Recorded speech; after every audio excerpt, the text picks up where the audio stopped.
Əməkdar artist Elnarə Abdullayeva qatıq və sarımsaq satması ilə bağlı məlumata aydınlıq gətirib. Müsavat.com xəbər verir ki, xanəndə Qaynar Infoya açıqlamasında həmin məhsulların onun yox, qardaşının olduğunu bildirib.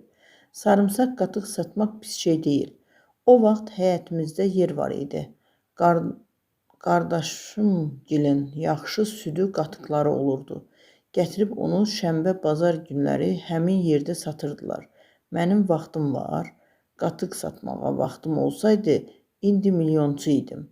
Elnarə Abdullayeva bildirib ki, bugün 5-10 ton sarımsaq olsa, onu rahatca satar.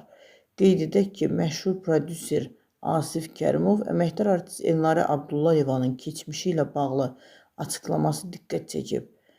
Xanəndə Elnarə Abdullayevanın zamanında qatıq sarımsaq satdığını bildirib.